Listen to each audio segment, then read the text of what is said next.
Hello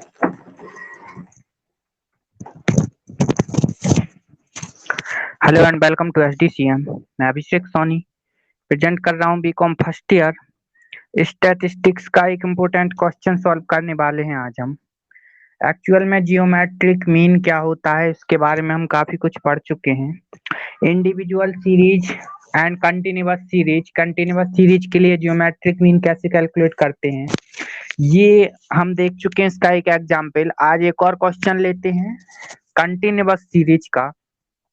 How can we calculate the geometric mean for the continuous series? अगर कोई continuous series given हो तो उसके लिए जियोमेट्रिक मीन किस तरह से हम फाइंड आउट कर सकते हैं ये आज हमें देखना है। तो इसका एक एग्जांपल कर चुके हैं हम। आज एक क्वेश्चन लेंगे और ये लास्ट क्वेश्चन होगा जियोमेट्रिक मीन का। हम खंडित श्रेणी के लिए जियोमेट्रिक मीन पढ़ चुके हैं, व्यक्तिगत श्रेणी के लिए जियोमेट्रिक मीन पढ़ चुके हैं और आज हम सतत श्रेणी के लिए जियोमेट्रिक मीन कैसे कैलकुलेट करते हैं ये देखने वाले हैं। सतत श्रेणी के लिए जियोमेट्रिक मीन कंटिन्यूअस सीरीज और कंटिन्यूअस सीरीज में जियोमेट्रिक मीन फाइंड आउट करने के लिए इसका वर्किंग रूल क्या होता है, किस तरह से हमें स्टेप्स को फॉलो करने हैं, सबसे पहले क्या करना है, जस्ट उसके बाद फिर उसके बाद ये स्टेप बाय स्टेप इसका वर्किंग रूल हम देख चुके हैं। तो आज के इस लेक्चर का बेसिक मुद्दा हमारा सिर्फ इतना है कि हमें जियोमेट्रिक मीन कैलकुलेट करना है। डायरेक्टली जियोमेट्रिक मीन किस तरह से हम फाइंड आउट कर सकते हैं। तो जैसा कि स्क्रीन पर आपको क्वेश्चन दिख रहा है, इस क्वेश्चन को आज हम सॉल्व करने वाले हैं। तो क्वेश्चन दिया हुआ है the following table gives the marks of 10 by 70 students in mathematics, calculate the geometric mean of the series. ये जो सीरीज दी हुई है इससे हमें जियोमेट्रिक मीन कैलकुलेट करना है। तो ये सीरीज थोड़ी सी अजीब टाइप की दी हुई है, इसको हमें रेगुलर कंटिन्यूअस सीरीज में कन्वर्ट करना है। सबसे पहले हमें देखिए दिया हुआ है मोर देन 70, ये मार्क्स दिए हुए हैं 70 से अधिक और देखिए सारे में क्लास डिफरेंस हमें दिख रहा है। जितने भी टर्म्स दिए हुए हैं नंबर ऑफ टर्म्स, ये देखिए 1 2 3 4 5 6 नंबर ऑफ टर्म्स दिए हुए हैं हमें और सारे नंबर ऑफ टर्म्स के बीच में हमें 10 का डिफरेंस दिख रहा है। क्लास इंटरवल 10 का साफ साफ दिख रहा है। देखिए 70 आया, फिर 60 आया, फिर मोर देन 50 आया, मोर देन 40 आया, मोर देन 30 आया एंड मोर देन 20 आया। फिर तो इस तरह से क्लास इंटरवल हमें साफ साफ दिख रहा है इसके बीच में कि 10 का इंटरवल है। तो इस सीरीज को सबसे पहले हम कंटिन्यूअस सीरीज में रेगुलर इस तरह से कन्वर्ट करेंगे, जैसे कि देखिए मोर देन 70 लिखा हुआ है ऊपर। तो इस सीरीज को हम कन्वर्ट करेंगे मींस जैसे कि आरोही क्रम में एक तरह से हम कन्वर्ट कर लेंगे। इस सीरीज को असेंडिंग ऑर्डर में अरेंज करेंगे हम।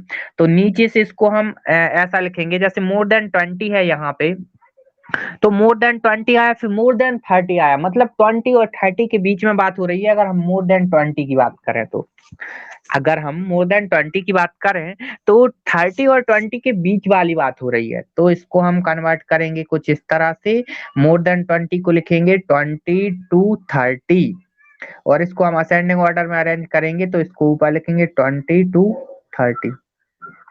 ऐसे ही आगे मोर देन 30 लिखा हुआ है तो इसको लिखेंगे 30 to 40, फिर 40 to 50, 50 to 60।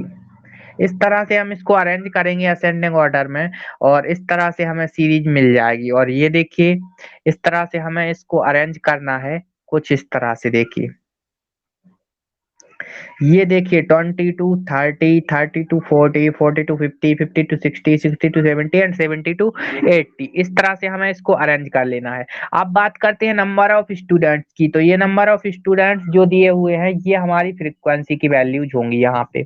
देखिए मोर देन 70 यानी कि 70 से ज्यादा मार्क्स, 7 स्टूडेंट्स यानी कि 7 स्टूडेंट्स ऐसे हैं जिन्होंने 70 से ज्यादा मार्क्स ऑब्टेन किए हैं और 60 स्टूडेंट ऐसे सॉरी 18 स्टूडेंट्स ऐसे हैं जिन्होंने 60 से अब मार्क्स ऑब्टेन किए हैं। 60 से ज्यादा मार्क्स लाए हुए हैं जो वो उन स्टूडेंट्स की संख्या है 18। तो ये था क्वेश्चन का रियल मतलब एक्चुअल में क्या है इस क्वेश्चन में। तो ये देखिए हमें फ्रीक्वेंसी पता चल गई और हमने इसको अरेंज कर लिया ठीक से कंटिन्यूअस सीरीज में। तो अब काफी ज्यादा सिंपल हो जाएगा क्वेश्चन, डायरेक्टली हमें सॉल्व करना है। सबसे पहले फर्स्ट स्टेप हम क्या करते हैं कंटिन्यूअस सीरीज के लिए। तो कंटिन्यूअस सीरीज जब भी दी हो तो फर्स्ट स्टेप हमारा यही होता कि सबसे पहले हमें इसकी मिड वैल्यू कैलकुलेट करनी है। मिड वैल्यू कैलकुलेट करने के लिए lower limit plus upper limit upon 2 करते हैं हम। तो हमने किया 20 प्लस 30 यानी कि 50, 50 अपॉन 2, तो यहाँ से मिला हमें 25। तो फर्स्ट वाली जो मिड वैल्यू आ जाएगी वो हमारी 25 होगी। तो यहाँ देखिए हमने मिड वैल्यू कैलकुलेट करके रखी है। ये देखिए फर्स्ट फर्स्ट वाली टर्म्स की मिड वैल्यू आ गई 25। यहाँ से सेकंड टर्म 30 और 40 दिया हुआ है, क्लास इंटरवल 30 to 40। तो इसको L1 प्लस L2/2 करेंगे हम तो 70/2 हो जाएगा, और यहाँ से हमें मिड वैल्यू मिलेगी इसकी 35। यही होती है मिड वैल्यू, ऐसे ही कैलकुलेट करते हैं हम, lower limit plus upper limit by 2। तो यहाँ से मिड वैल्यू मिल जाती है हमें, तो 35 आ जाती है मिड वैल्यू इसकी। तो इसकी 35 हो जाएगी। सिमिलरली ऐसे ही कैलकुलेट करते जाएंगे हम, 45 मिलेगी मिड वैल्यू, 55, 65 एंड 75।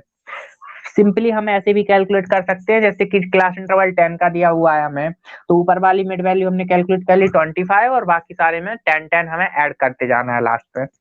तो कैसा भी करिए मिड वैल्यू कैलकुलेट करनी है हमें, तो बेसिकली फॉर्मूला तो होता ही है L1 plus L2/2, lower limit plus upper limit by 2 class interval की। तो यहाँ से हमें मिड वैल्यू मिल जाएगी, और जितनी भी मिड वैल्यूज है उन सारे का हमें लेना है लॉग। तो मिड वैल्यूज का हम लॉग ले लेंगे। तो यहाँ देखिए सबसे पहले 25 का हम लॉग कैलकुलेट करेंगे, तो लॉग ऑफ 25 होगा 1.3979, कुछ इतना आएगा। 35 का लॉग लेंगे तो इतना आएगा। सिमिलरली ऐसे ही 45 का लॉग इतना आया, 55 का लॉग लिया हमने इतना आया, 65 का लॉग लिया इतना आया, 75 का लॉग लिया इतना आया। तो ये लॉग कैलकुलेट करना अब आपको आना चाहिए। हम बहुत बार काफी चर्चा कर चुके हैं लॉग के बारे में, किस तरह से लॉग कैलकुलेट करते हैं। तो आई होप अब आपको लॉग कैलकुलेट करना समझ आया होगा। तो लॉग टेबल से आप इसका लॉग कैलकुलेट कर सकते हैं। तो ये होगी लॉग की वैल्यू, लॉग 75 की वैल्यू होगी 1.8751। तो ये अब आपको आना चाहिए लॉग कैलकुलेट करना। अगर नहीं आता है तो आप प्रीवियस लेक्चर देख सकते हैं, जिसमें हमने काफी कुछ बात की है लॉग के बारे में।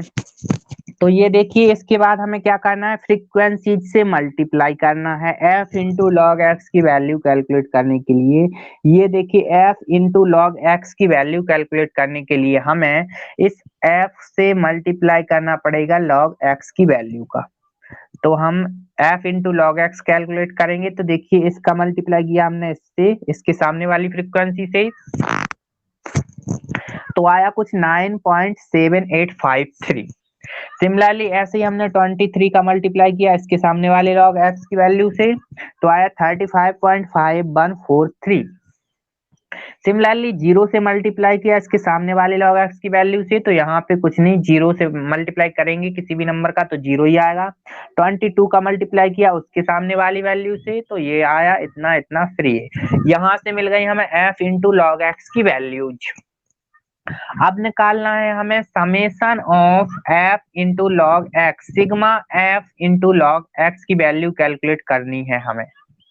Sigma f into log X की वैल्यू कैलकुलेट करेंगे। Sigma f into log X की वैल्यू कैलकुलेट करने के लिए जितने भी f इंटू लॉग एक्स की वैल्यूज हैं उन सारी वैल्यूज का हमें टोटल सम निकाल लेना है, इन सबको जोड़ देना है। तो इनको ऐड करेंगे, जितनी भी वैल्यूज हैं सारी वैल्यूज को हम यहाँ पे ऐड करेंगे, तो ये कुछ आ जाएगा हमारा 116.6560, इतना निकल के आ जाएगा इसका एडिशन करेंगे। तो अब आगे हमें कैलकुलेट करना है जियोमेट्रिक मीन। तो जियोमेट्रिक मीन के लिए फॉर्मूला होता है, कोई बड़ी बात नहीं है। जियोमेट्रिक मीन काफी कुछ हम देख चुके हैं, सतत श्रेणी पर भी चर्चा कर चुके हैं, क्वेश्चन भी सॉल्व कर चुके हैं। तो आई होप फॉर्मूला आपको आता होगा। जियोमेट्रिक मीन इक्वल्स टू होता है anti log of sigma F into log X upon capital N. देखिए ये कैपिटल एन क्या होगा, यहाँ से कैपिटल एन की वैल्यू हमें कैलकुलेट कर लेनी है।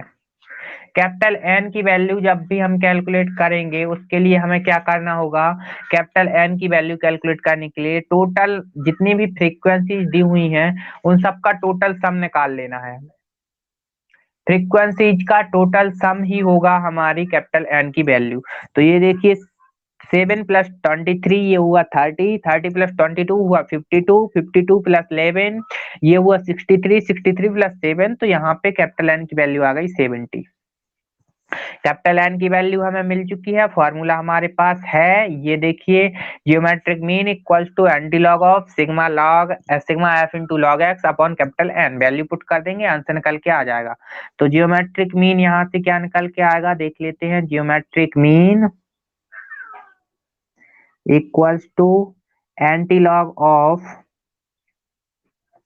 देखिए sigma F into log X की वैल्यू पुट करेंगे। Sigma F into log X की वैल्यू यहाँ से देखिए निकाल चुके हैं हम 116.6560, 116 पॉइंट, वैल्यू पुट करेंगे 116.6 और क्या दिया हुआ था 6560, तो 6560 अपॉन कैपिटल एन की वैल्यू दी हुई थी 70। तो चलिए इसको सॉल्व कर लेते हैं आगे। जैसे ही इसको हम सॉल्व करेंगे तो कुछ आएगा हमारा geometric mean equals to antilog of, 7 से डिवाइड लगा देते हैं, अपॉन में आ जाएगा 10, 7 से डिवाइड लगाएंगे इसमें तो ये हो जाएगा कुछ 16.6 और कुछ 5 इतना हो जाएगा। 7 से डिवाइड लगाएंगे तो 16.65 अपॉन 10, इसको अगर हम आगे सॉल्व करें तो वैल्यू आएगी हमें, यहाँ से वैल्यू मिल जाएगी कुछ एंटीलॉग ऑफ, एक डिजिट से और पॉइंट आगे की साइड खिसक जाएगा तो ये हो जाएगा geometric mean equals to antilog of 1.665।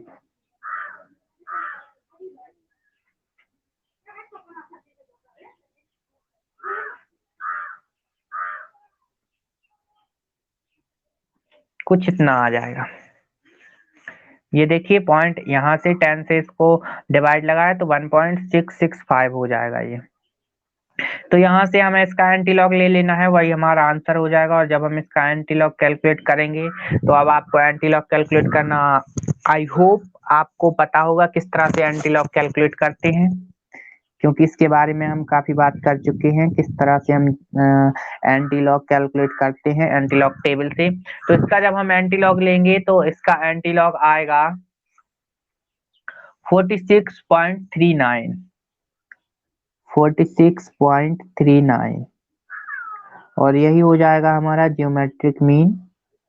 तो इस तरह से हम जियोमेट्रिक मीन कैलकुलेट करते हैं फॉर द कंटिन्यूअस सीरीज। अगर कंटिन्यूअस सीरीज दी हो तो इस तरह से हम जियोमेट्रिक मीन कैलकुलेट कर सकते हैं।